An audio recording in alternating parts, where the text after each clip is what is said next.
کائنات کا وہ حصہ جہاں پر مادی عالم ختم ہو گیا، اللہ کے حبیب وہاں سے آگے تشریف لے گئے جہاں پر جسم کا جانا ممکن ہی نہیں ہے، اور حضور علیہ الصلوۃ والسلام اپنے نالین کے ساتھ تشریف لے گئے۔ یہ ہے ہمارا مقدمہ آج کے دن، جس کے اوپر ہم اعتراضات کے جوابات سمجھیں گے۔ قرآن پاک کے بعد دوسرا بڑا معجزہ ہے معراج۔ معراج نکلا ہے عروج سے، عروج کا مطلب پتہ ہے نا، بلندی، اس سے نکلا ہے معراج۔ اچھا، سفر معراج دو حصوں پر ہے، یہ تو سب کو پتہ ہے۔ پہلا مرحلہ کیا ہے؟ نبی علیہ الصلوۃ والسلام نے مسجد حرام سے مسجد اقصی تک کا سفر فرمایا، اس کی بھی بڑی حکمتیں ہیں۔ اب اس سفر کا اگر کوئی بندہ انکار کرتا ہے نا، وہ دائرہ اسلام سے خارج ہے، کیونکہ اس نے قرآن کا انکار کر دیا سیدھا سیدھا، کیونکہ اتنا سفر اللہ نے قرآن میں بیان کیا ہے۔ اور اگر ایک سوال ہے، اگر اللہ تعالیٰ ڈائریکٹ ہی آسمانوں پر لے جاتا، اللہ تو قادر ہے، تو پھر کیا ہوتا؟ پھر یہ جو کفار ہے نا، یہ دیکھیں کتنی بڑی حکمت ہے اللہ کی، اللہ پہلے مسجد اقصی تک لے گیا۔ کفار جو ہیں زمینی سفر کو پھر بھی جانتے ہیں، اس لیے اللہ نے ان کے لیے یہ حکمت رکھی کہ یہ بعد میں اگر سوال کرنا چاہیں تو سوال کر لیں کہ کیسے سفر ہوا، بیت المقدس کس طرح کیا ہے، رستے میں کیا معاملہ پیش آیا۔ حضور نے فرمایا، بالکل یہ روایت موجود ہے کہ میں گزر رہا تھا تو تمہارا ایک قافلہ آ رہا تھا، جب میں گزرا نا تو اس میں ایک آدمی کا گھوڑا میرے گزرنے کی وجہ سے بدکا اور وہ اوپر سے گر گیا اور اس کی ٹانگ ٹوٹ گئی، تو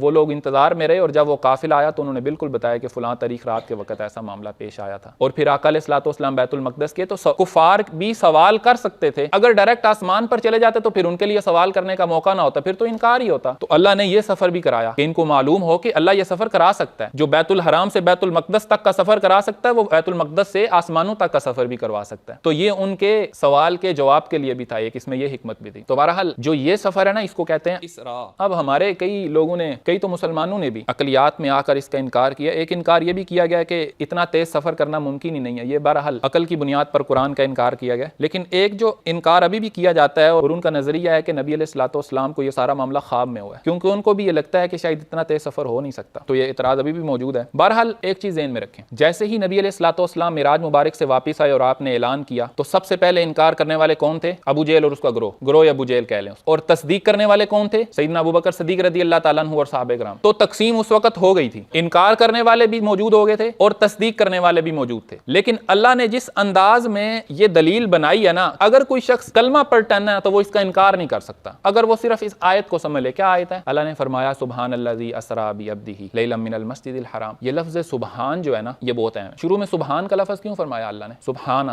پاک ہے وہ، الذی، وہ ذات جو کہ اسریٰ، جس نے سیر کرائی۔ یہ لوگ کہتے ہیں کہ کوئی شخص اتنا تیز سفر کیسے کر سکتا ہے؟ اللہ فرما رہا ہے میں نے کرایا۔ پھر اللہ نے تعارف کروا دیا پہلے لفظ میں، سبحان۔ سبحان کا مطلب ہوتا ہے جو ہر طرح کی کمزوری سے پاک ہے۔ اگر مانتے ہو مجھے ہر طرح کی کمزوری سے پاک، تو میرے لیے کوئی چیز ناممکن کیسے ہو سکتی ہے؟ اور پھر بڑی خوبصورت بات فرمایا سبحان الذی، جو ہر طرح کی کمزوریوں سے، نقص سے پاک ذات ہے، اس نے سیر کروائی ہے۔ آپ کو پتہ ہے سیر جو ہے وہ آرام آرام سے ہوتی ہے، ٹھہر ٹھہر کر ہوتی ہے، ہر چیز کو دیکھا جاتا ہے، سوال کیا جاتا ہے، پھر اس کے آگے جایا جاتا ہے، پھر اس کو دیکھا جاتا ہے۔ سفر ہوتا ہے بالکل اپنے منزل کی طرف تیزی سے، سیر ہوتی ہے آہستہ آہستہ۔ اور یہاں پر سیر کا عالم کیا ہے کہ نبی علیہ الصلوۃ والسلام یہ 7 زمینیں، 7 آسمان، اوپر عرش اور کرسی اور لوح قلم، اس کے بعد اسماء، پھر سدرۃ المنتہا، اور اس کے بعد کعبہ قوسین ادنا، وہاں کی منزلیں طے کر کے واپس آئے ہیں۔ اور آئے ہیں تو ابھی جس بستر کو چھوڑ کر گئے تھے وہ بستر ابھی بھی گرم ہے، جو پانی وضو کر کے گئے ہیں وہ ابھی بھی چل رہا ہے، جو کنڈی ہلتی چھوڑ کر گئے تھے وہ ابھی بھی ہل رہی ہے۔ تو میرے نبی کی سیر اتنی تیز ہے کہ آپ اگر سیر پر نکلیں تو کائنات کا چکر لگا لیتے ہیں اور وقت اتنا سا گزرتا ہے۔ اس لیے ہم کہتے ہیں جب آپ یا رسول اللہ مدد کہتے ہیں نا، تو پھر حضور سیر کرتے نہیں آتے، حضور سفر کرتے آتے ہیں۔ جن کی سیر اتنی تیز ہے ان کی سفر کتنا تیز ہوگا، تو پھر مدد فوراً آتی ہے۔ اس لیے یہ جو اسرا کا لفظ ہے یہ بھی بڑا خوبصورت ہے کہ سیر کرائی ہم نے ہر نشانی دکھائی اپنے بندے کو۔ اگلا لفظ بھی بڑا قیمتی ہے، بعبدہ، اپنے عبد کو۔ جہاں پر آ جاتا ہے لفظ وہاں پر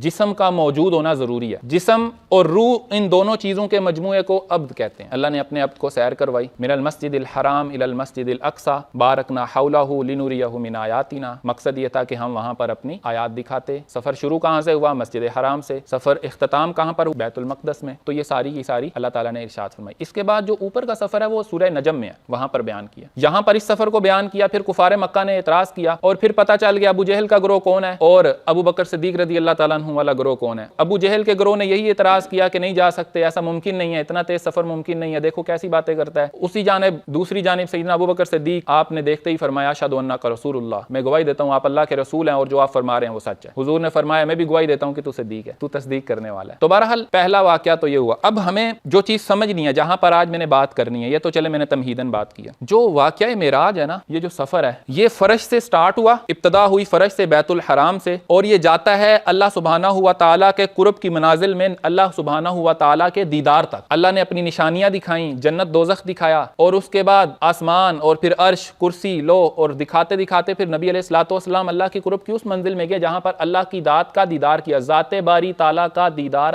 نبی علیہ الصلوۃ والسلام نے اپنی سر کی آنکھ سے کیا۔ کائنات کا وہ حصہ جہاں پر مادی عالم ختم ہو گیا، اللہ کے حبیب وہاں سے آگے تشریف لے گئے جہاں پر جسم کا جانا ممکن ہی نہیں ہے، اور حضور علیہ الصلوۃ والسلام اپنے نالین کے ساتھ تشریف لے گئے۔ یہ ہے ہمارا مقدمہ آج کے دن، جس کے اوپر ہم اعتراضات کے جوابات سمجھیں گے۔ اب یہاں پر اعتراض ہوتا ہے کہ اللہ سبحانہ و تعالیٰ کو کوئی دیکھ نہیں سکتا، یہی ہوتا ہے اعتراض جی۔ اس کے لیے کچھ آیات پیش کی جاتی ہیں تو ہم اسی ٹاپک کو لیں گے۔ اللہ سبحانہ و تعالیٰ نے سورہ انعام میں ارشاد فرمایا، لا تدرک الابصار وہو یدرک الابصار۔ یہ ساروں نے آیت سنی ہوئی ہے۔ اللہ ہے جس کا ادراک آنکھیں نہیں کر سکتی، جبکہ وہ کیا ہے، آنکھوں کا ادراک کر سکتا ہے۔ اللہ سبحانہ و تعالیٰ کو تو کوئی آنکھ دیکھ ہی نہیں سکتی، یہ تو اللہ نے خود فرما دیا۔ تو اللہ کے حبیب کے لیے یہ دعویٰ کرنا کہ انہوں نے معراج کی رات اللہ کو دیکھا ہے، تو یہ دعویٰ غلط ہے۔ ہمارا یہ سوال ہے کہ کیا جو آپ دعویٰ کر رہے ہیں آپ کی دلیل کو اس کے مطابق ہونا چاہیے کہ نہیں ہونا چاہیے؟ ہونا چاہیے نا۔ آپ کی دلیل میں یہ چیز تو موجود ہونا کہ دیکھنا ممکن نہیں ہے، اگر وہاں پہ ایسا کچھ موجود ہی نہیں ہے تو پھر تو آپ کی دلیل ہی غلط ہے۔ ترجمہ کیا بنے گا آیت کا؟ جب عربی میں کسی چیز کی طرف دیکھنے کی بات ہوتی ہے نا تو انظر کا لفظ آتا ہے، ناظرہ،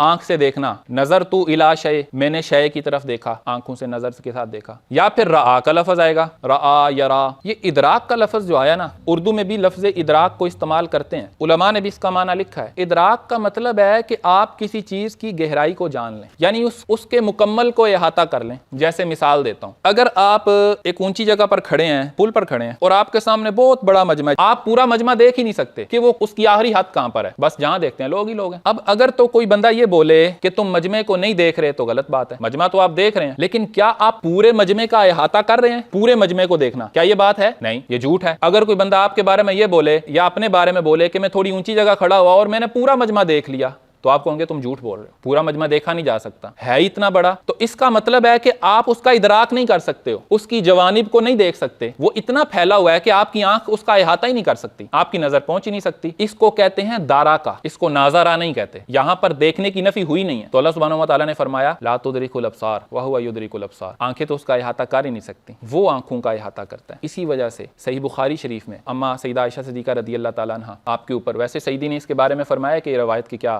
اس کا سٹیٹس کیا ہے، لیکن ہم اگر اس انداز سے دیکھیں تو بھی بات واضح ہوتی ہے کہ پوچھا گیا نا کہ کیا اللہ کے حبیب نے اللہ کو دیکھا ہے، تو سیدہ نے یہی آیت پڑھی تھی۔ سیدہ نے فرمایا لا تدرک الابصار وہو یدرک الابصار، آنکھیں تو اس کا ادراک کر ہی نہیں سکتی، اس کو شے بھی نہیں کہہ سکتے، وہ تو ذات ہی ایسی ہے کہ اس کو ادراک نہیں ہو سکتا، تو کون اس کو پورا دیکھ سکتا ہے؟ جس نے یہ کہا کہ کسی کے محمد نے اپنے رب کو مکمل طور پر دیکھا، اس نے جھوٹ بولا۔ یہ آیت آپ نے کوٹ کی تھی اور یہ بات واقعی ٹھیک ہے، کیونکہ قرآن میں آتا ہے ما زاغ البصر، آنکھ نے دیکھا تو ما زاغ البصر وما طغى، نہ ہی آنکھ اس طرف کچھ اور دیکھ سکی، نہ ہی اس کے پیچھے کچھ اور دیکھ سکی، ہر جانب وہی تھا، یعنی وہ چھایا ہوا تھا، مکمل احاطہ کیے ہوئے تھا۔ تو سیدہ کی بات تو بالکل ٹھیک ہو گئی، سمجھ میں آ گئی یہاں سے کہ بھائی اگر کوئی بولے کہ کسی نے اپنے رب کو ایسے دیکھا ہے کہ اس کی گہرائی کا مشاہدہ کر لیا تو پھر وہ جھوٹ ہے، ایسا نہیں ہو سکتا۔ اور پھر دوسری جانب آئیں، سیدنا ابن عباس رضی اللہ تعالیٰ عنہ، آپ سے پوچھا گیا کہ کیا اللہ کے حبیب نے اپنے رب کو دیکھا ہے، تو آپ نے 2 دفعہ فرمایا ہاں دیکھا ہے۔ یہ سیدنا ابن عباس کا قول ہے جو مفسر قرآن ہے۔ اور پھر انہوں نے یہ حضرت عباس سے پوچھا، اللہ تو فرماتا لا تدرک الابصار وہو یدرک الابصار، تو آپ نے فرمایا تو سمجھنا کہ جب اللہ اپنے نور کی تجلی کرتا ہے تو